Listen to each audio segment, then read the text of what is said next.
محترم حضرات بزرگان محترم عزیزان ملت برادران اسلام، گزشتہ چند جمعوں سے آپ حضرات سے گناہوں کے حوالے سے گفتگو ہوئی۔ آج کی اس مجلس میں بھی یہ عرض کرنا ہے کہ اللہ تعالیٰ نے انسان کو دو چیزوں سے مرکب بنایا۔ ایک اللہ تعالیٰ نے جو مٹی سے اس کو بنایا وہ ہے جسم، اور اسی کی طرف اس کو لوٹ کے جانا ہے۔ فرمایا منہا خلقناکم وفیہا نعیدکم، ہم نے اس مٹی سے انسان کو پیدا کیا اور اسی کی طرف اس کو لوٹائیں گے۔ دوسری جو اس کے اندر چیز ڈالی وہ اللہ تعالیٰ نے آسمان سے روح ڈالی۔ اب یہ انسان تب تک انسان ہے جب اس کے اندر روح بھی ہے اور یہ جسم بھی باقی ہے۔ اکیلے انسان چلا جائے اس دنیا سے، اس کی روح کو ہم کسی کو انسان کہے، ایسا نہیں ہو سکتا۔ اکیلا انسان ہو، اس کے اندر روح نہ ہو، کتنا خوبصورت جسم ہو، کتنے خوبصورت جسم کا مالک ہو، کتنا پیسوں والا ہو، کچھ بھی ہو، ہم اس کو گھر میں نہیں رکھتے۔ ہم اللہ رب العزت کی قضا پر راضی ہوتے ہوئے جا کے اس کو خود اپنے ہاتھوں سے مٹی کے نیچے دفنا کے آ جاتے ہیں۔ تو معلوم ہوا کہ انسان یہ دو چیزوں سے مرکب ہے اور یہی دو چیزیں اس کے اندر ہیں، تو یہ انسانیت ہے۔ اور ان دو چیزوں کے ہوتے ہوئے اللہ تعالیٰ نے اس کو اس دنیا پر رکھا اور اس کو تھوڑے وقت کے لیے اس دنیا میں بھیجا، آخرت میں پھر اس کو لوٹ کے جانا۔ اور اس کی مثال ہم یوں سمجھ لیں جس طرح دو خانے ہوں، ایک خانے میں چیز رکھی ہوئی ہو اور پھر کچھ وقت کے بعد ہم اس خانے سے اٹھا کے دوسرے خانے میں ایک چیز کو رکھ دیتے ہیں۔ یہی دنیا اور آخرت کی حالت ہے۔ جب تک اللہ چاہیں گے اس دنیا کے اندر ہمیں رکھا ہوا ہے، جب اللہ تعالیٰ چاہیں گے اس دنیا سے ہم سب کو اٹھا لیں۔ کتنے ہم سے پہلے آئے، آج اس دنیا میں نہیں، ہم یہاں سے چلے جائیں گے، کتنے اور آ جائیں گے، یہ اللہ تعالیٰ کا نظام۔ اب اللہ تعالیٰ نے اس تھوڑے وقت کے اندر انسان کو اپنی آخرت کی زندگی بنانے کے لیے بھیجا۔ انسان کو اللہ تعالیٰ نے اپنے ہاتھوں سے بنایا، اپنے حکم سے اس کے اندر روح ڈالی۔ اب سوچے یہ انسان اس کے باوجود بھی پھر اس دوران بھی اللہ تعالیٰ کی کتنی نعمتیں اس کے اوپر، پھر یہ نافرمانی کیوں کرتا ہے، پھر یہ گناہ کیوں کرتا ہے۔ اللہ تعالیٰ نے انسان کو بنایا، اس کے ساتھ ساتھ اس کے دشمن پیدا کر۔ اب وہ دشمن اس سے غلطیاں کرواتے ہیں، گناہ کرواتے ہیں، نافرمانی کرواتے ہیں۔ وہ دشمن اپنا کام کر جاتا ہے، اور یہ ایسا نہیں کہ ہمیں پتہ نہیں ہوتا اور دشمن اپنا کام کر جاتا ہے۔ ہمیں بھی پہلے بتا دیا گیا کہ یہ تمہارے دشمن ہیں۔ ان میں جو سب سے پہلا دشمن ہے وہ انسان کا، وہ شیطان ہے۔ فرمایا ان الشیطان لکم عدو فاتخذوہ عدوا، کہ شیطان تمہارا دشمن ہے، تم بھی اس کو اپنا دشمن جانو، تم بھی اس کو اپنا دشمن بناؤ، تم اس کو اپنا دشمن سمجھو۔ اب وہ دشمن ہو کے اب ہمیں وہ کوئی خیر کا راستہ نہیں بتائے گا، ہمیں کوئی اچھا راستہ نہیں بتائے گا، ہمیں کوئی نیک جگہ پہ نہیں لے کے جائے گا۔ انما یدعوہ حزبہ لیکونوا من اصحاب السعیر۔ وہ شیطان کیا چاہتا ہے؟ وہ چاہتا ہے کہ میں تو جہنم کے راستے پہ آ گیا، میں تو اللہ تعالیٰ کی لعنت کا مستحق ہو گیا، میں تو لعنتی قرار دے دیا گیا، اب میں اپنے ساتھ ایک ایسی جماعت بنا کے جاؤں گا جو میرے ساتھ چلے گی جہنم کے اندر۔ اس کے لیے وہ محنت کر رہا ہے۔ میں اور آپ دنیا کے اندر اگر کوئی نیکی کرتے ہیں تو ہم اس لیے کرتے ہیں کہ آخرت کے اندر ہمیں جنت مل جائے، اللہ پاک کی رضا مل جائے۔ اس کو یہ چیز نہیں ملنی۔ اب اس کی خواہش یہ ہے کہ میں اکیلا جہنم کے اندر نہ جاؤں، اور اس نے کہا تھا کہ اللہ تو انسانیت کو پیدا کرے گا، اس کو گمراہ میں کروں گا۔ اللہ پاک نے فرمایا کر سکتا ہے، الا عباد اللہ المخلصین، مگر ایسے بندے بھی ہوں گے جو ہماری عبادت کریں گے اور ہمیں معبود جانیں گے، وہ تیرے بہکاوے کے اندر نہیں آئیں گے۔ ہمیں بتا دیا گیا کہ یہ شیطان تمہارا دشمن ہے۔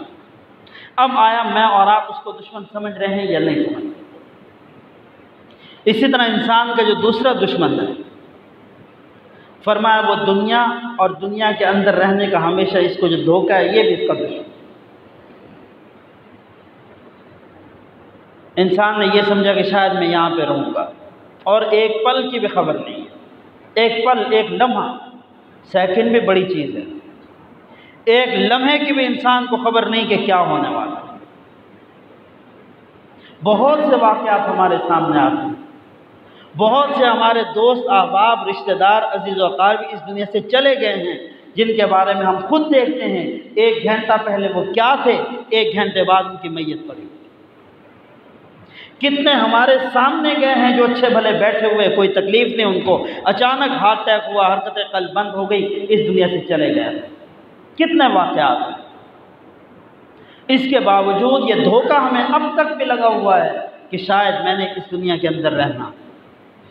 اگر یہ دھوکہ نہ ہو، اگر یہ دھوکہ نہ ہو تو پھر یہ انسان فوراً سمجھ جائے کہ یہ دنیا عارضی ہے، مجھے بھی جانا ہے۔ اس کو تو بھی صبح سے شام تک فکر ہو تو وہ آخرت کی فکر ہو۔ حکیم لقمان رحمۃ اللہ علیہ اپنے بیٹے کو نصیحت کر رہے ہیں، فرمایا بیٹا دنیا کے اندر اتنا دل لگانا جتنا تمہیں رہنا ہو، جتنا تمہیں پتہ ہو۔ اب پتہ جس کو ایک پل کا نہیں، وہ دنیا کے اندر ایک گھنٹے کے لیے بھی دل لگائے، اس کو تو بے وقوف کہا جائے، اس کو پاگل کہا جائے۔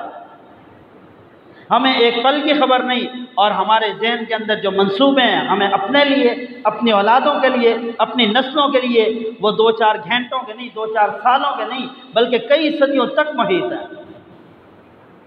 ہمیں بتایا کہ یہ تمہارا دشمن ہے، یہ دھوکہ جو تمہیں لگا ہوا ہے ایک دن یہ دنیا ساتھ چھوڑ جائے گی، کچھ بھی ہاتھ میں نہیں لے کے جاؤ گے، کچھ بھی کفن کے اندر نہیں لے کے جاؤ گے۔ بڑے بڑے بادشاہ آئے خالی ہاتھ چلے گئے، ان کی بادشاہت یہاں پہ رہے۔ اور اسی طرح جو اس کا تیسرا دشمن ہے وہ اس کا اپنا نفس ہے،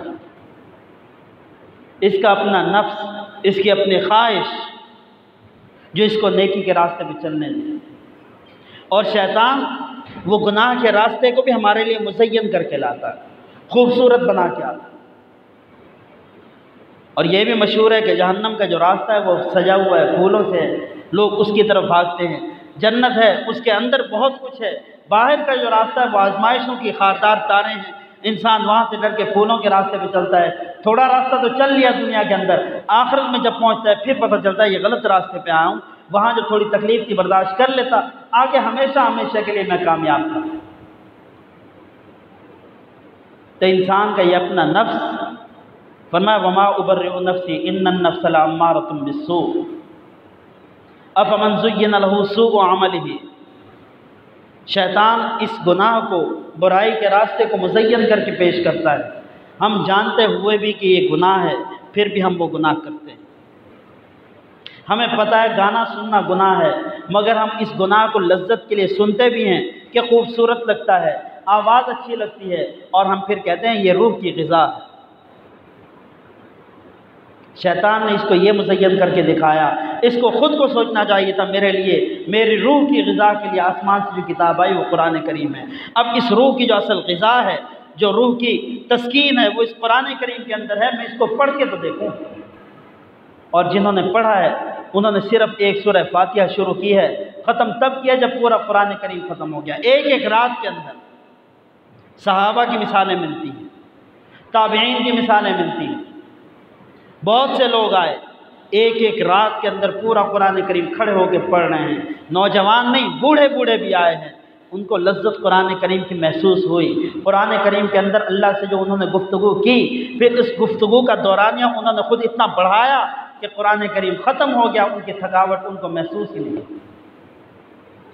تو شیطان کے، انسان کے یہ 3 دشمن، شیطان اور دنیا کا دھوکہ اور اس کا اپنا نفس، یہ انسان کو نیکی نہیں کرنے دیتا۔ اب جب یہ انسان کو نیکی کے راستے سے ہٹا لیتے ہیں، اب اس سے گناہ ہو جاتا ہے، نافرمانی ہو جاتی ہے۔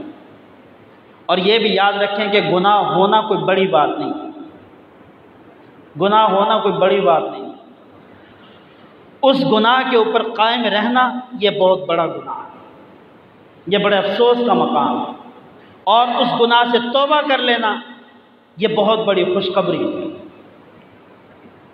آپ علیہ السلام نے فرمایا کل بنی آدم خطاء، ہر بنی آدم خطاء، گناہ گار ہے، خطا کار ہے، سیاہ کار ہے، گناہ گار ہے، ہر بنی آدم۔ فرمایا وخیر الخطائین التوابین، ان میں جو بہترین گناہ گار ہیں بہترین خطا کار ہیں۔ گناہ گار بھی کبھی بہترین ہوا نہیں، بلکہ فرمایا نہیں، بہترین خطا کار وہ ہیں توابین جنہوں نے اللہ پاک سے توبہ کر لی۔ انسان سے گناہ ہو جاتے ہیں، اب اس کو مٹانے کے لیے اللہ پاک نے توبہ کا راستہ رکھا کہ انسان توبہ کرے، اللہ پاک اس کے گناہوں کو مٹا دے۔ اور پھر توبہ بھی ایسی، نیکی میں اور آپ کرتے ہیں، نیکی ہمیں ایک نیکی کے بجائے 10 لکھ دی جاتی ہے۔ گناہ کرتے ہیں، ایک کے بجائے ایک گناہ لکھا جاتا ہے۔ نیکی مٹتی نہیں ہے، نیکی مٹتی نہیں ہے انسان کی کسی عمل کی وجہ سے۔ یوں کہا گیا کہ حسد ہے نیکیوں کو کھا جاتا ہے، یہ ہمیں ڈرایا گیا ہے، دھمکایا گیا ہے کہ یہ اتنا بڑا گناہ ہے، گویا یہ تمہاری نیکیوں کو ضائع کرتا ہے۔ ہاں غیبت ہے، اس سے نیکیاں دوسرے کی طرف منتقل ہو جاتی ہیں۔ گناہ ہے، لکھا جاتا ہے، اس کو اب کوئی مٹا نہیں سکتا۔ ہاں انسان اپنے آپ سے توبہ کر لے، اللہ تعالیٰ سے معافی مانگ لے، تو پھر اللہ تعالیٰ اس گناہ کو ایسا مٹاتے ہیں، لکھنے والے فرشتے کو بھی یہ خبر نہیں ہوتی میں نے یہاں اس انسان کا یہ گناہ لکھا تھا، یا اس کو یہ یاد نہیں رہتا اس انسان نے یہ گناہ کیا تھا، اس کو کوئی خبر نہیں ہوتی۔ اللہ پاک اس کو مٹا دیتے ہیں، اس کے ذہن سے یہ ختم کر دیتے ہیں، یہ میرا بندہ جو مجھ سے اب صلح کر چکا ہے، توبہ کر چکا ہے، اس نے کوئی گناہ کیا تھا۔ فرشتہ اس کو کہے گا کچھ نہیں، فرشتہ کسی کو جا کے بتائے گا نہیں، مگر اللہ پاک نے ان چیزوں کا وجود ہی ختم کر دیا، کسی فرشتے کے ذہن کے اندر یہ آئے کہ اس نے کوئی گناہ کیا تھا۔ اور دنیا کے اندر ایک انسان گناہ نہیں کرتا، اس مثال کو سمجھیں، دنیا کے اندر ایک انسان جو گناہ نہیں کرتا، اس کے اوپر کوئی الزام آ گیا کہ اس نے فلاں گناہ کیا، کوئی الزام اس کے اوپر لگا، وہ مجرم نہیں ہے، ملزم ہے، الزام لگا اس کے اوپر، اس کو عدالت میں پیش ہونا پڑتا ہے، اس کو اپنی صفائی دینی پڑتی ہے، وہ بار بار عدالت کے چکر کاٹتا ہے، باعزت وہاں سے بری ہو جاتا ہے۔ اب اس انسان نے جس نے کوئی غلطی نہیں کی تھی، یہ پھر بھی تھوڑا ذلیل ہوا ہے، اور اس کے بعد آج کے بعد جب یہ بری بھی ہو گیا، اس کی فائل کو محفوظ کر دیا جائے گا۔ خدا نہ خواستہ کل کو اس کے اوپر کوئی الزام لگتا ہے تو پچھلی فائل کو بھی اٹھا کے دیکھا جائے گا، پہلے بھی اس کے اوپر الزام لگا، آج بھی الزام لگ رہا ہے، کہیں ایسا تو نہیں اس نے جرم کیا ہو، وہ پھر باعزت بری ہو جاتا ہے۔ دنیا کی عدالت اس کو جو اس کے اوپر الزام لگا اس کا ریکارڈ محفوظ رکھتی ہے۔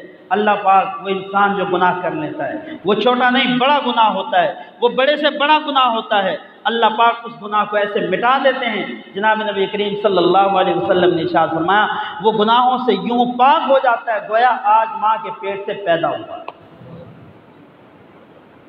فرمایا اس نے گویا گناہ کیا ہی نہیں ہے۔ کرنے والے میں نہ کرنے والے میں ہمیں بڑا فرق نظر آتا ہے، مگر فرمایا نہیں، اس نے گویا گناہ کیا ہی نہیں۔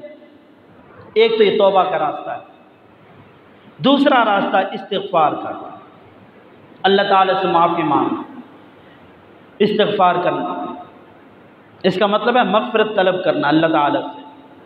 انسان یہ تسبیح ہمیشہ پڑھتا رہے، استغفر اللہ استغفر اللہ استغفر اللہ ربی من کل ذنب واتوب الیہ، استغفر اللہ الذی لا الہ الا هو واتوب الیہ، استغفر اللہ الذی لا الہ الا هو الحی القیوم۔ ان میں سے کوئی بھی استغفار آپ کو یاد ہو، کوئی بھی استغفار جسے آپ پڑھ سکتے ہو، آپ اس کو مستقل پڑھتے رہیں، یا آپ تھوڑا درمیان کے اندر جو سماجی فاصلہ ہے اس کو قائم رکھیں، یا آپ کی اپنی صحت کے لیے، دوسروں کی صحت کے لیے یہ بہت ضروری چیز ہے۔ عبادت سے منع نہیں کیا گیا، اس کے اندر تھوڑا سا آپ اتنا کریں گے کہ یہ درمیان میں فاصلہ رکھیں گے، اس سے آپ کو کسی سے تکلیف نہ ہو، کسی کو آپ سے تکلیف نہ ہو۔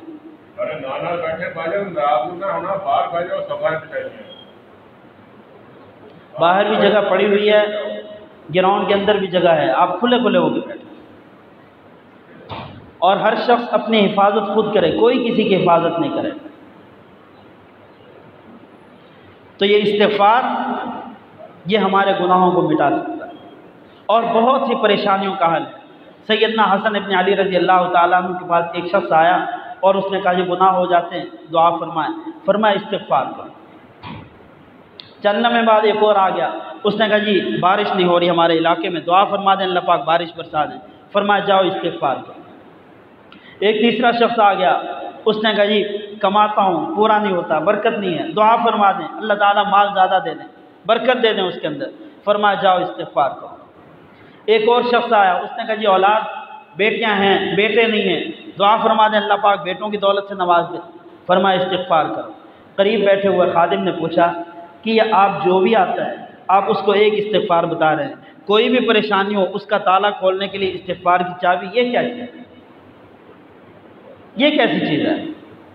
فرمایا کہ قرآن کریم سے میں نے یہ بات بتائی ہے۔ فرمایا استغفروا ربکم، اللہ تعالیٰ سے مغفرت طلب کرو، استغفار انہ کان غفارا، وہ تمہارے گناہوں کو معاف کر دے گا۔ یہ جو گناہ گار آیا تھا جس نے کہا گناہ ہوتے ہیں، میں نے اس کو بتایا۔ یرسل السماء علیکم مدرارا، اللہ پاک تمہارے لیے آسمان سے بارش برسائے گا۔ ویمددکم باموال، اور تمہیں مالدار بنائے گا۔ وبنین، اور تمہیں اولاد کی نعمت سے نوازے گا۔ فرمایا میں نے قرآن سے بتایا، آج ہم میں سے ہر ایک کے گھر یہی کوئی نہ کوئی پریشانی موجود ہے، ہم استغفار کرتے رہیں، اور اس کے لیے لازمی نہیں مسجد کے اندر آئیں، وہاں جا نماز بچھا کر بیٹھیں، وضو کر کے آئیں، ایک جگہ متعین کریں، ایک وقت متعین کریں۔ فرمایا نہیں، چلتے پھرتے استغفار کرتے رہیں۔ اس پر ایک اور بات ہے، امام احمد بن حنبل رحمۃ اللہ علیہ سفر میں جا رہے ہیں، راستے میں ایک مسجد آئی، وہاں مسجد کے اندر مغرب پڑھی، پھر عشاء پڑھی، اس کے بعد وہیں پہ بیٹھے رہے۔ مسجد کے خادم نے کہا جی ہم نے مسجد بند کرنی ہے، آپ باہر تشریف لے جائیں۔ سفر میں تھے، کوئی جگہ نہیں، باہر نکل کے بیٹھ گئے۔ باہر دیکھا تو ایک نان بھائی جو روٹی لگاتا تھا مسجد کے ساتھ ہی، اس کے بعد گیا سلام کیا، اس کو کہا میں تھوڑی دیر یہاں بیٹھ سکتا ہوں۔ سوچا کہ جب تک یہ کھڑا ہوا ہے میں بھی اس کے ساتھ بیٹھ جاتا ہوں، جب یہ چلا جائے گا پھر اللہ پاک کوئی اور انتظام کر دے گا۔ آپ اس کے بعد جا کے بیٹھ گئے۔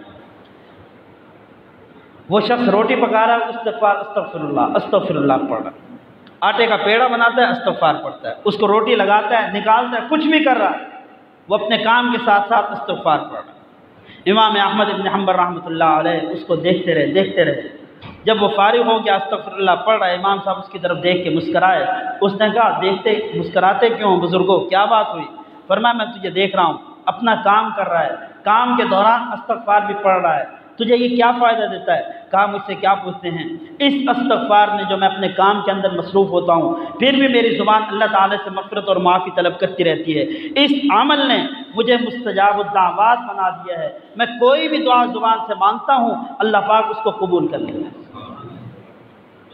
کہا میں ایسا مستجاب الدعوات ہوں، کوئی بھی دعا مانگو اللہ پاک اس کو قبول فرماتے ہیں۔ فرمایا اچھا ہمارے لیے دعا مانگو۔ جی آپ کے لیے کیا دعا مانگوں؟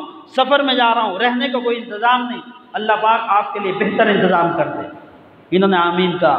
دیکھتے اب دعا کب قبول ہوتی ہے۔ پھر اس نے کہا بزرگوں آخری بات بتا دوں، میں نے اب تک جتنی بھی دعائیں مانگی ہیں سب کی سب قبول ہوئی ہیں، ایک دعا ہے جو ابھی تک قبول نہیں ہوئی، اس کے انتظار میں زندگی بتا رہا ہوں، گزار رہا ہوں۔ فرمایا وہ کون سی دعا؟